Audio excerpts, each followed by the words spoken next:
Welcome back to the Paranormal Review. Now, since I'm going to be getting into some more exploratory videos, going out into the wilderness a little bit farther than where I am right now. Right now, I'm kind of in a more closer to the road area where I'm not too afraid that someone's going to come out here and get me, okay? Anything that can come out here and get me, minus a bear, is I'm pretty well equipped for that, okay? Now, what do you think you're gonna need? I mean, this is gonna be more. This is gonna be kind of more of like a survival-oriented channel. To see videos that are 100% oriented towards survival, check my Extreme Survival channel out. I'll put a link right here, and subscribe to there as well. Make sure you subscribe to the Paranormal Review as well. But you know, in all reality, I wasn't prepared to come out here and make this video. I wasn't planning on coming out here and make this video.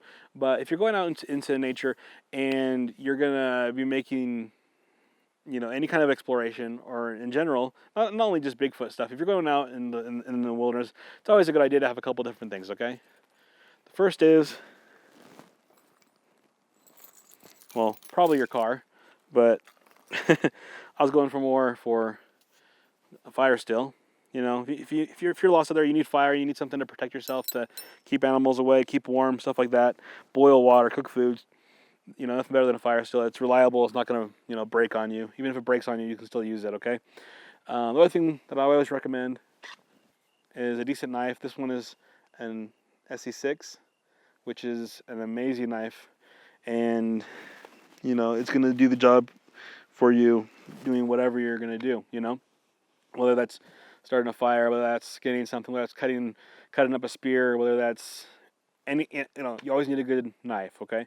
The other thing that I would recommend is, right now, I'm only carrying this, which is a 40, which isn't going to do too much against, you know, a Sasquatch, probably, unless it's like a young juvenile. It's definitely not going to take down a bear, unless you get very, very lucky. I wouldn't be depending on that, okay? If I was planning on making this video, I would have brought my one of my revolvers, preferably a 44 Magnum, or the Judge Taurus. Would probably do a decent job. It's a 45 long Colt. So those two are what I would carry in Bigfoot country or big bear country, okay? You always want to be equipped to deal with something like that in case something comes out of these trees at you and you need to protect yourself, okay? So always be prepared. Always have a fire still or a way to start fire. Always have a knife, and always have something that you could protect yourself from. I mean, of course, that 40 is going to be better than nothing, and that knife's probably going to do a good job as far as self-defense as well against, you know, most animals. But it's always better to keep yourself, you know, the distance away than it is to have it right on you and having to be defending yourself with a spear or a knife. So, anyways, guys, a compass is always another great tool. I have a phone, and I have an extra battery for that phone, okay? Which is a very, very, very good idea, especially if you're out and you don't know how long you're going to be out, or if you get lost. Okay, that extra battery could be a lifesaver, okay? Even though a lot of places are remote and you don't have signal, you never know when you're going to get a brief hint of signal. My phone's gone off a couple times out here, even though I don't have signal, okay? Let me know in the comments what else you guys would bring, okay? Of course, the battery is also good for other things like taking pictures. You want to bring a camera, that's great for pictures and stuff like that. It does document your time out there.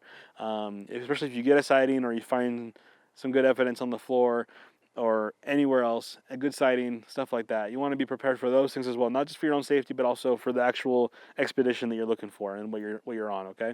So always be out there, always be prepared. And again, let me know in the comments what you guys would suggest bringing out on your, okay, and like I said, okay, don't get me wrong, I'm not saying that you should shoot Sasquatch or shoot Bigfoot, okay? I'm not saying we should go hunt them. What I'm saying is that in case your own safety is in danger, then when you would need to use that, then you could, you know, use it to survive. I would not support shooting a Bigfoot or a Sasquatch. I think that would be a horrible, horrible thing. And even though we might prove that it's real for once, it would be kind of a travesty for that to happen, unless we knew for sure how much population they were. Like deer, for example. Deer are necessary to hunt a lot of times. But, you know, I mean, I think it's perfectly fair to hunt deer. There's a lot of them. We're not going to kill the only deer out there, and deer are going to be extinct, right? So, anyways, guys, until next time, please subscribe, and let me know again what other things you would bring to be prepared when looking for Bigfoot. Thanks a lot.